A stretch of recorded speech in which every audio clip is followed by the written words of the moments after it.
학부모 수험생 여러분 안녕하세요. 날씨가 굉장히 춥습니다. 건강관리 잘 하시고요. 오늘 이 시간에는 이제 좀 정책적으로 좀 이슈가 되고 있는 그 중학교 학생들 대상으로 하는 자유학교제에 대해 좀 살펴보려고 하는데요. 이 자유학교제 굉장히 말이 많습니다. 근데 이 자유학교제 어떻게 활용하면 좋을지 좀 살펴보겠는데요. 올해 이제 2016년도부터 중학교 1학년, 2학년을 대상으로 이 한 학기를 선택해서 공부가 아닌 본인의 미래를 위한 진로 탐색 등을 할 수 있는 다양한 체험 활동을 위해서 이제 시행되는 제도이긴 한데요. 이 제도에 대해서 이 대학 입시가 사회적으로 매우 중요하고 민감한 문제가 이제 찬성과 반대가 대립되는 이제 제도이기도 하는데요. 이 문제 때문에 따라서 이제 자유학교제를 정확히 이해하고 우리 학부모와 이 중학생들이 활용을 한다면 좀 더 이제 긍정적으로 이걸 만들 수 있기 때문에 좀 같이 살펴보는 시간을 좀 갖도록 하겠습니다. 첫 번째로 이제 자유학교제가 무엇인지 좀 보겠는데요.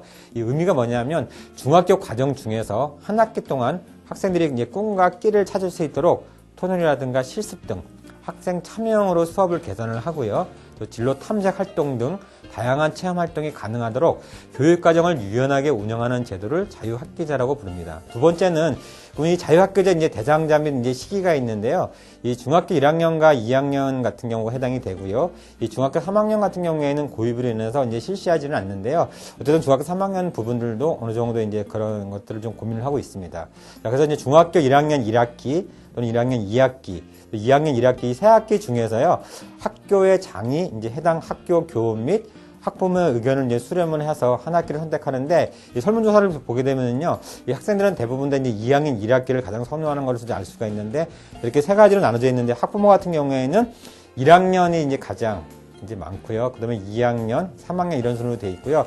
교사 같은 경우에는 1학년, 2학년, 3학년 되어 있는데, 학생 같은 경우는 오히려 이제 2학년 때 가장 많이 하는 그럼 1학년, 3학년 순으로 되어 있습니다. 그래서 이제 중학교 이제 1학년, 2학년 때는요, 학생들의 이제 신체, 정서, 인지, 사회적 변화가 급격하게 일어나는 청소년 초기이기 때문에 꿈과 끼를 탐색하는 교육이 좀 적합한 시기라 이렇게 이제 볼 수 있겠습니다.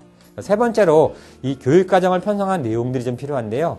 첫 번째 자유학기 활동 같은 경우에는요, 170시간 이상 편성을 하고 또 오후에 운영을 하기를 권장을 합니다. 아무래도 오전에는 이제 교과목 공부를 해야 되기 때문에 이 자유학기 활동 안에는 뭐가 들어가냐면 이 진로 탐색, 그다음에 주제 탐색, 그다음에 이제 예술 체육, 동아리 활동들이 들어가고요. 이 진로 탐색 안에는요, 진로 상담 및 다양한 진로 검사를 활용을 하고 학생들이 희망하는 체험처에서 다양한 진로 활동을 학교별로 이제 2회 이상 실시하는 것을 말하는 거고요. 이 주제 선택 같은 경우에는요, 학생의 흥미라든가 관심사에 맞는 체계적이고 심층적인 프로그램을 공공이라든가 민간 기관과의 협력 네트워크를 강화해서 체험이나 또 사례 중심의 헌법 교육이라든가 경제 교육, 그다음에 인성 행복 교육 등 범교과 학습을 내실하는 부분들을 주제 선택할 수 있는 그런 내용으로 가고 있고요.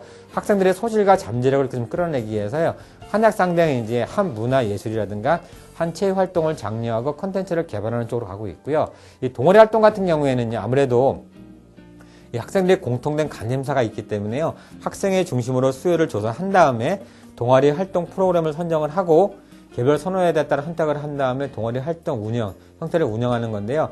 이 수업에 참여하는 태도하고 자기 표현력 향상을 위한 협동 학습, 토론 수업 및 실험 실습 같은 경우에 체험 중심의 수업 활성화를 현재 지금 진행을 하고 있습니다. 자, 네 번째로 이제 운영의 내실화를 위해서 평가하는 형태는 뭐냐면 중간, 기말고사 등 지필식 총괄 평가는 실시하지 않고요.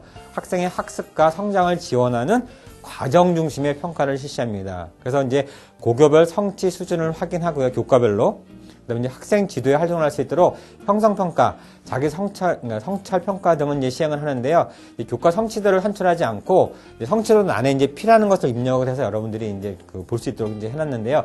평가 결과 같은 경우에는 학생의 성취 수준, 참여도 및 태도, 그다음에 자유학기 활동 내역 등을 중심으로 해서 학교 생활기록부에 서술식으로 기재하는 것을 말하는 것입니다. 이 자유학기 활동 영역 개설 및 자유학기 활동 상황 등을 기록할 수 있도록 교육행정정보 시스템, 이제 나이스라고 그러죠. 이걸 기능 개선을 16년 2월에 했고요. 또 이거를 갖고 이제 교육부에서 훈련 개정을 15년 12월에 이제 진행을 했습니다. 그래서 이제 고입의 자유학기의 교과 성적은 반영되지 않지만 자유학기 활동 등 비교과 영역, 그래서 이제 출결이라든가 행동 특성 및 종합 의견 등은 반영하는 것이 가능하다 이렇게 이제 명시를 하고 있습니다. 다섯 번째로는 이제 자유학기제 장단점 분석이 좀 필요하겠는데요. 사실 이건 이제 대입과 연관이 됐기 때문에 이제 장점 단점이 있는데 장점 같은 경우는 아무래도 이제 중간고사나 기말고사 같은 시험이 없이 한 학기 동안의 성적이 아닌 자신의 적성과 소질을 찾는 진로 탐색이 가능하다고 볼 수 있겠고요. 학생들은 이제 능동적으로 동아리 활동 및 자신의 취향에 맞는 프로그램을 선택함으로써 자기주도 학습이 가능하다는 부분이고요. 이 비교과 영역을 미리 좀 스스로 관리해 볼 수 있다는 그런 장점을 가지고 있습니다.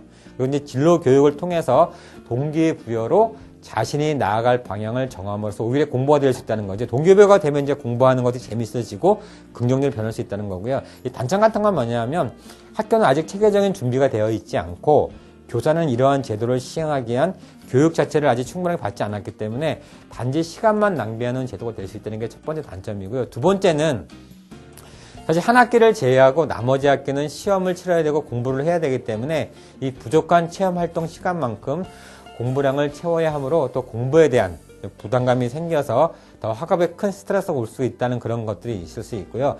세 번째는 이제 고교를 선택하는 것도 대학 입시를 위해서 중요한 사안 중에 하나다 보니 공부하지 않는 한 학기를 위해서 뭐 사교육에 대한 의존도가 더 생길 수 있다. 실제로 이제 그 학원들이 이제 이런 것들을 선행학습에 이용하라고 이제 그런 광고도 하잖아요. 그 지역에 따라서 대도시하고 뭐 농어촌하고 이렇게 해서 체험 활동을 할 수 있는 장소나 프로그램의 차이 때문에 그 격차가 더 심해졌을 때는 그런 단점을 가지고 있는데 사실 이런 것입니다.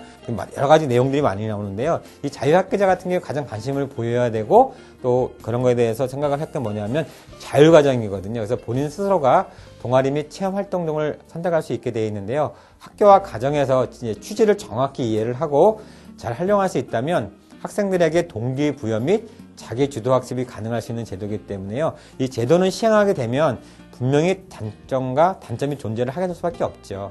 장기적인 면을 보게 되면 분명히 좋은 결과가 있을 것으로 보는데요. 아무래도 이제 동기부여가 되고 자기주도 학습이 되게 되면 학생의 성적 향상과 미래의 꿈을 어떤 방법으로 조화롭게 만들 수 있는지 이 제도를 잘 활용하는 것이 필요하기 때문에 우리 이제 대부분 학생들이 이제 이거를 또 부모들이 이제 또 이렇게 얘기를 하겠지만은 이 자유학기제를 이제 앞으로 시행하면서 뭐 좋은 결과가 있지 않을까 이렇게 생각을 하고 있습니다.